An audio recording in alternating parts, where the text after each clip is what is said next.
Une petite trace vite fait.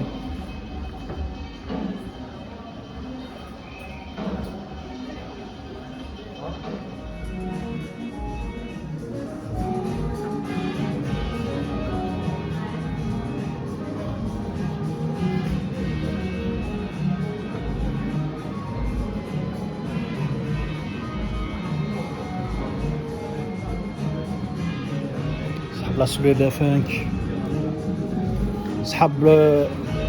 l'afrobeat, voilà. On va essayer de faire des petites interviews tout à l'heure. Allez la famille, on va en profiter là sans filmer.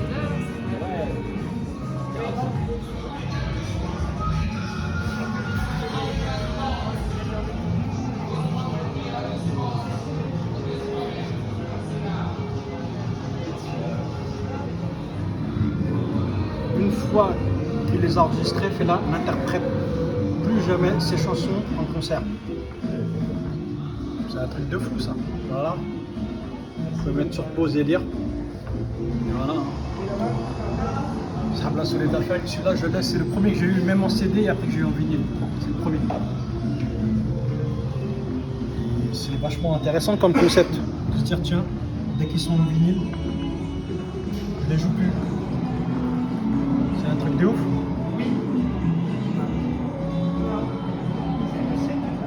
Voilà. Donc ils aiment la soul, la funk, les vinyles. Regardez là, c'est incroyable. Les pochettes. Donc ils aiment la peinture, c'est incroyable.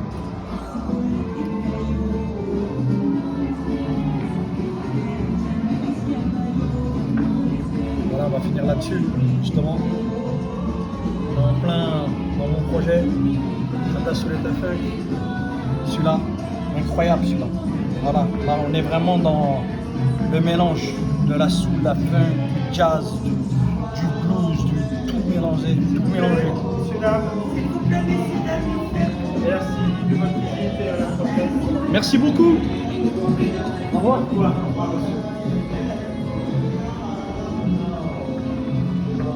la famille. A plus. Bonne soirée. Merci, très bonne soirée à vous aussi. Et voilà. Bon, on a de la chance. Je viens de trouver une personne là. Je lui ai demandé si elle souhaitait, elle était d'accord pour faire une interview. Elle est d'accord, mais elle veut rester anonyme. Elle veut pas que je lui filme le visage, mais elle veut bien que je prenne sa voix. Donc je vais pas passer à côté. Excusez-moi, ça vous dérange pas, on va au bout là-bas. Au moins 5 minutes, c'est bon? Ouais, c'est bon. Ok. Alors, qu'est-ce que vous pouvez me dire que vous avez ressenti quand vous avez été à cette expo là? Pourquoi vous êtes venu et qu'est-ce que vous avez ressenti quand vous étiez à l'intérieur? Et qu'est-ce que vous ressentez là, maintenant que vous êtes à l'extérieur, maintenant que les locaux sont fermés? Il y a 3 questions. Moi, je suis venue par curiosité, c'est vrai, sur les conseils d'un ami qui m'a conseillé cette expo. Voilà, du coup, j'étais curieuse parce que c'est vrai que moi, je connais pas, enfin, mis à part quelques musiques qu'on entend souvent en soirée, etc. Des images de Fela Kuti qui me venaient comme ça. Moi, je le connais pas bien, quoi. Du coup, je peux pas te dire que je connaissais ni sa vie, ni son histoire, ni qui il était, à part que c'est un grand musicien de l'afrobeat. Voilà. Que moi, j'écoute beaucoup Nova, du coup, je l'entends aussi pas mal sur Nova. Mais sinon, j'y allais vraiment un peu, j'allais un peu dans l'inconnu, quoi. Après, vous m'avez posé quoi comme question? Qu'est-ce qui s'est passé pour vous à l'intérieur? Alors déjà d'emblée, quand je suis entrée, je me suis sentie plongée vraiment dans un univers, parce qu'on est accueilli par une peinture, par une œuvre d'un artiste américain dont j'ai pas retenu le nom, mais c'est vrai que c'est ça qui ça m'a tout de suite interpellée, puisqu'on voit une peinture qui représente Fela Kuti avec au pied enfin je sais pas si on peut dire au pied, mais au bas de la peinture, tout un tas d'escarpins. Et en fait, en lisant, je comprends que c'est un hommage à Fela Kuti et un clin d'œil au fait que dans les années 70, je crois que c'est 77, en fait, il a fait le buzz, on peut dire, en se mariant avec 27 de ses compagnes. Et du coup, ça symbolise ça. Bon, c'est vrai que c'est une peinture en plus un peu provocatrice puisqu'il se tient les parties, etc. Du coup, c'est vraiment... Et qui est d'un style... et qui fume, c'est vrai. Mais c'est une peinture qui m'a mis tout de suite dans l'ambiance, une ambiance aussi rétro, 70s, moi, une imagerie qui me parle beaucoup, que j'aime bien. Et globalement, en poursuivant l'exposition, j'ai beaucoup aimé l'esthétisme, alors qui est l'esthétisme vraiment lié à l'époque, hein, puisque c'est ça, c'est les années 70, 60, 70. Et j'ai trouvé de très très belles photos, en fait, qui, je pense, nous plongent vraiment dans l'univers. Enfin, je pense que la volonté, c'était plonger dans l'univers un peu de ce que lui, il a créé à Lagos, quoi. Il a créé son petit univers et carrément une maison de création, de rencontre, de lieux, d'habitation. Voilà, il fédérait beaucoup. J'ai compris qu'il se faisait appeler le grand prêtre. Alors, je saurais plus dire, parce que j'ai lu beaucoup de choses. Mais du coup, c'est une figure extrêmement charismatique et emblématique qui se voulait comme ça, en tout cas, lui se revendiquait comme ça, de la musique africaine, quoi, et de la culture africaine, puisque tout au long de sa carrière, en fait, ce que j'ai trouvé intéressant, c'est que on comprend bien, en fait, ses débuts en tant qu'artiste et sa volonté, finalement, d'inscrire un message politique dans son œuvre, quoi. Et notamment grâce à son rapprochement et ses voyages aux États-Unis et les Afro-Américains. Et notamment une femme dont j'ai pas retenu le nom. Je sais qu'elle s'appelle Sandra, mais je l'ai prise en photo parce que je sais qu'elle a beaucoup compté dans son éveil politique, en fait. Elle a beaucoup compté dans son éveil politique et notamment sur les revendications, le sensibiliser, notamment grâce à elle, il a pu lire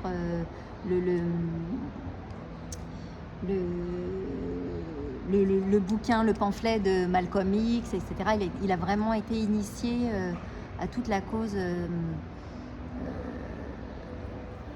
afro-américaine. Et de fait, il en a fait, lui, il en a tiré, j'ai compris qu'il l'a tiré, qu'il a pris ça à son compte aussi pour continuer, pour œuvrer en Afrique et de l'Afrique, parce que ce que j'ai compris, c'est que pour lui, la priorité, c'était de se produire en Afrique pour les Africains, quoi. C'est vraiment pour des raisons commerciales qui s'est étendu, qui s'est produit en Europe, etc. Mais son lieu, son fief, il le revendiquait. C'est pour ça qu'on comprend aussi qu'il a créé tout un espèce d'univers, un espèce de presque gouvernement d'ailleurs, puisqu'il s'est engagé en politique aussi. Bon, je pense que derrière ça, il y a aussi une figure un petit peu, comment dire, hyper... ça va avec l'artiste, quoi. Mais... Alors, je sais pas comment, les mots me viennent pas comme ça, mais hyper mince. Comment on dit ça? Bon, comme beaucoup d'artistes, il a pris aussi, je pense, un peu la grosse tête. Ça va avec. Il se fait appeler le grand prêtre. Il se crée une maison. C'est quasi gouristique, je sais pas comment on dit. Il est devenu un peu un gourou. Je pense qu'il a vraiment causé à une certaine jeunesse nigériane et que du coup on venait à lui, et notamment les jeunes femmes, c'est ce que j'ai compris, les jeunes femmes venaient à lui un peu comme à un aimant, quoi, hein. Je pense qu'il son œuvre, son expression, tout ça, qui quand même prônait la liberté, la mise en cause du pouvoir politique et tout ça, ça parlait beaucoup aux jeunes, et la liberté, je pense, pour les hommes, pour les femmes. Je pense que ça a beaucoup causé à une certaine jeunesse. Je crois comprendre quand même une certaine jeunesse plutôt de milieux assez aisés.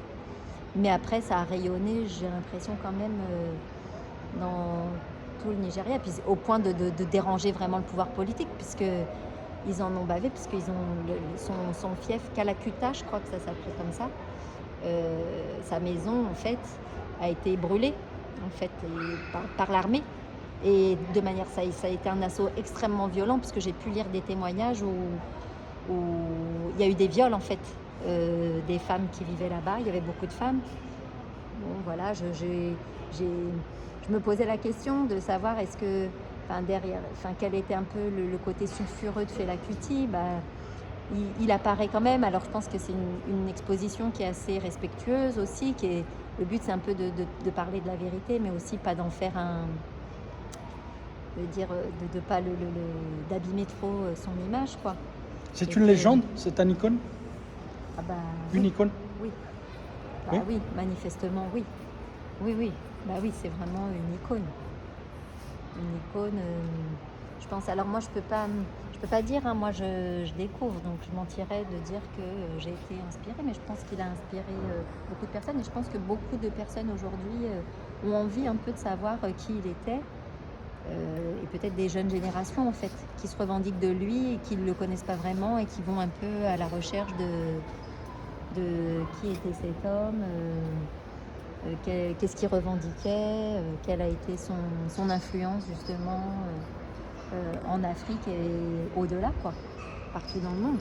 Parce que le fait est que sa musique est connue dans le monde entier, quoi. Vous avez beaucoup parlé des femmes, sauf de sa mère. Ouais, c'est vrai, vous avez raison. Il y a une part de l'expo qui est consacrée à sa mère, et on comprend qu'il a été grandement influencé par sa mère, qui a été une grande figure finalement du droit des femmes, en fait, de la défense du droit des femmes, et notamment du droit des femmes noires. Donc elle a œuvré, on comprend ça, quoi, et que lui, il a été éduqué dans ce cadre-là, donc il est quand même issu d'une famille privilégiée, quoi, hein, économiquement, culturellement, etc. Ses parents sont des intellectuels, donc il a été nourri par tout ça, et notamment par l'influence de sa mère et de ses combats féministes et politiques.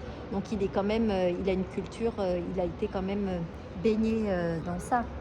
Et je pense que malgré tout, il a quand même, en tant qu'homme, et j'imagine, il a quand même été rattrapé par le star system, etc. Puisque on comprend aussi qu'il a certainement aussi un peu abusé de son statut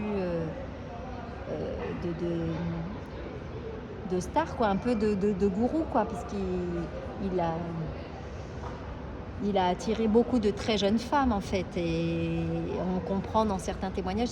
Et j'ai apprécié que, c'est vrai, je parle des femmes parce que moi, en tant que femme, c'est quelque chose qui me touche beaucoup, donc j'y attache une grande importance, mais j'ai apprécié dans l'exposition qu'il y ait une part belle faite justement des portraits de femmes qui ont été ces danseuses, en fait, parce qu'en fait, il disait que ils avaient l'air de dire qu'il n'en parle pas beaucoup. Or, elles font partie tout le temps du spectacle, et elles font partie de ces représentations en permanence, quoi. Les danseuses, les chanteuses, elles sont omniprésentes quand on écoute ces musiques.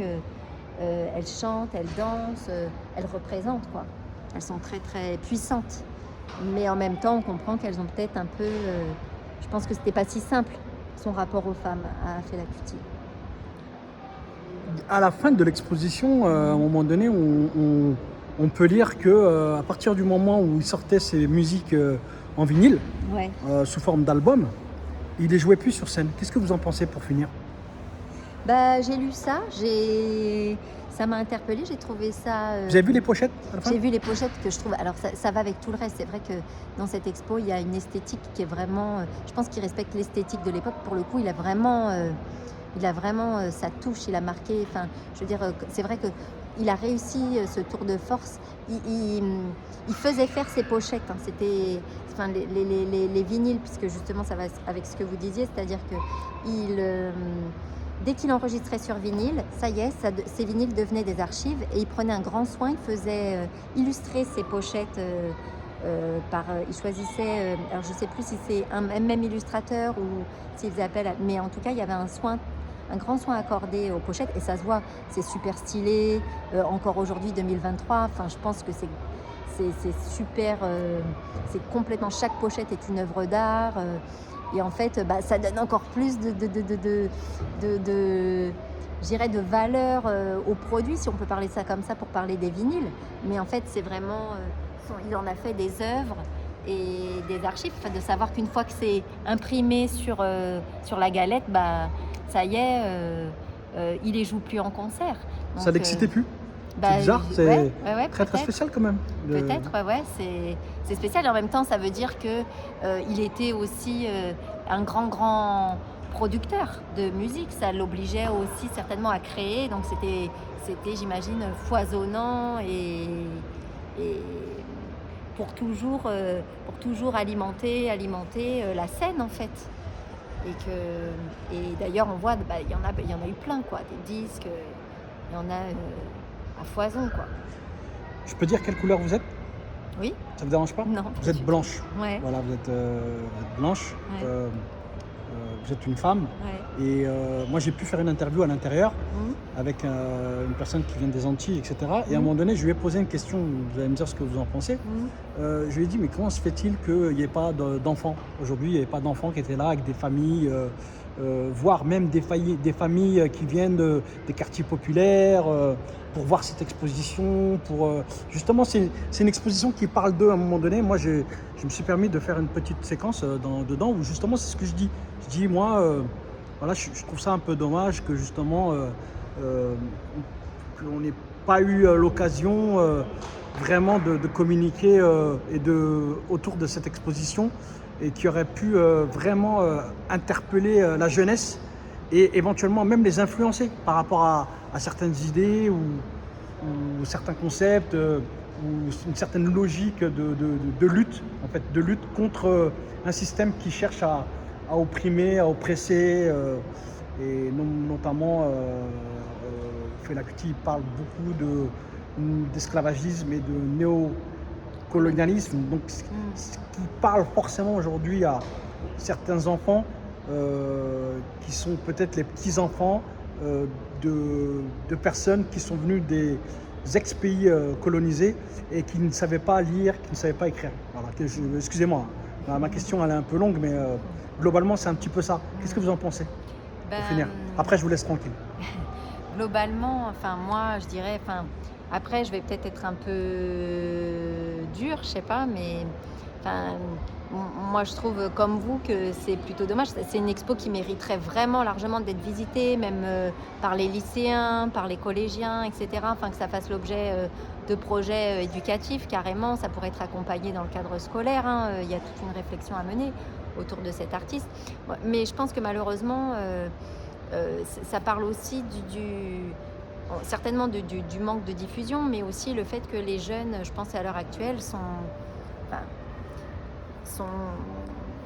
peu ou pas politisés, quoi. Ils sont dans la consommation des choses qu'on leur propose, donc peut-être ils écoutent pas mal de musique, mais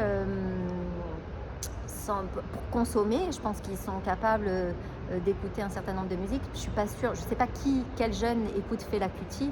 En fait, je suis pas sûre. Je pense que ça nécessite quand même une certaine acuité, une certaine culture musicale.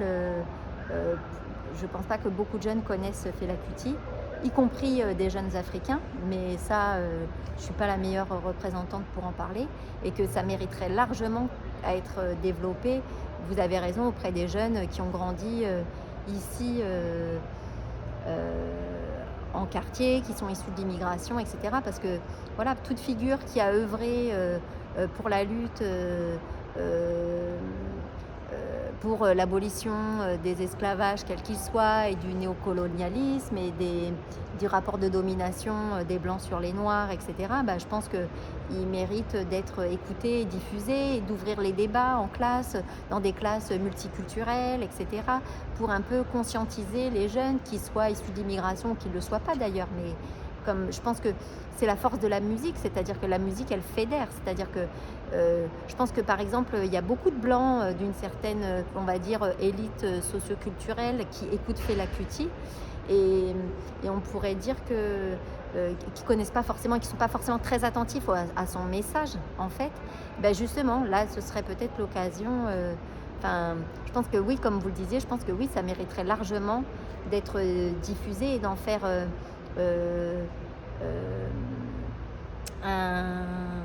un outil, un moyen, un support pour provoquer des débats, des échanges, des réflexions, même des travaux en français, en histoire, etc. Enfin, moi j'ai des enfants, ça pourrait être c'est largement exploitable dans les programmes, qu'il s'agisse du collège ou du lycée. Et bien sûr que c'est en faisant ce genre de choses, non seulement qu'on promeut la culture, etc., mais qu'on enrichit vraiment la réflexion des jeunes. Je pense qu'il y a tout un tas de choses à faire qui malheureusement ne sont pas faites à l'heure actuelle. Donc je ne sais pas si ça répond à votre question, mais c'est clair. On a envie que ce genre d'expo, en plus je la trouve très accessible, je l'ai trouvée vraiment ludique, il y a beaucoup de photos, il y a beaucoup d'images, parlaient de l'esthétisme, et il y a des textes mais qui sont courts, et justement c'est vrai que les jeunes sont un peu feignants, enfin pas que, il y a aussi des adultes aussi qui sont feignants, mais c'est vrai que pour le coup c'est facilement, c'est pas rebutant, quoi. Il n'y a pas 3 tonnes de lecture, c'est très clair, on va à l'essentiel, et je trouve que ce serait intéressant. Enfin, moi, j'aimerais bien avoir l'avis de jeunes là-dessus, sur une expo comme celle-là, quoi. Ça pourrait être super intéressant. Tu peux dire un dernier mot? Dernière phrase? Une dernière phrase, il y a que moi je retiens que en tant que femme, et là c'est la féministe qui parle, c'est que voilà, derrière des figures comme ça lui il avait son art, il avait son moyen d'expression, etc. Et manifestement un génie dans la manière de s'exprimer, de faire de la musique, de chanter, etc. Là on voit des trucs, et derrière chaque grand homme, il y a des femmes, ça reste quand même la vérité, quoi. Et que là, il y a sa mère, il y a Sandra, dont j'ai oublié le nom, c'est pas normal. Et toutes ces femmes qui étaient à ses côtés aussi et qui ont largement contribué à son rayonnement et au rayonnement de son message à lui aussi, quoi. Voilà. Merci beaucoup. Oh, merci beaucoup. Super. Hakimo, Shabla Soulé de la fin, qu'on est là, on en profite comme d'hab. Je suis très content, voilà, j'ai pu faire 3 interviews. Ce qui n'est pas forcément évident, c'est pas la première fois que je viens ici, que je fais des interviews.